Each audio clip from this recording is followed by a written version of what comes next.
কর্তৃত্ব কার? পশ্চিমা সভ্যতা বলবে কর্তৃত্ব মানুষ, মানুষের কর্তৃত্ব। সবার উপর মানুষ সত্য, তাহার উপর নাই। মাপকাঠি কি? মানুষের বিচার বুদ্ধি, মানবীয় তত্ত্ব, মানবীয় ব্যবস্থা। অনুসরণীয় কে? অনুসরণীয় মানুষ।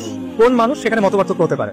কেউ বলবে গ্রিসের ফিলোসফাররা, কেউ বলবে মধ্যযুগে পলিম্যাথরা, নিউটন বা লিওনার্দো দা ভিঞ্চি, এই টাইপের লোকেরা। কেউ বলবে বিজ্ঞানীরা, আইনস্টাইন বা এই টাইপের কেউ। অথবা কেউ বলবে এখন কি বলো সেলিব্রিটিরা, ইনফ্লুয়েন্সাররা, যাত্রাপাড়ার ভাড়রা, নর্তকীরা, রাইট, বাইজিরা, এরা হলো এখন অনুসরণীয়। বাট মানুষ, প্রতিটা জায়গায় মানুষ, সবার উপর মানুষ সত্য, তাহার উপর না। এটা হিউম্যানিজমের কথা। আমাদের সিস্টেম, বর্তমান বিশ্ব চলে কিসের উপরে? সেকুলার হিউম্যানিজমের উপরে। আর এখানে ইসলাম কি বলো? মাপটা ঠিকই, আল ফুরকান, কর্তৃত্ব কার? আল্লাহু আকবার।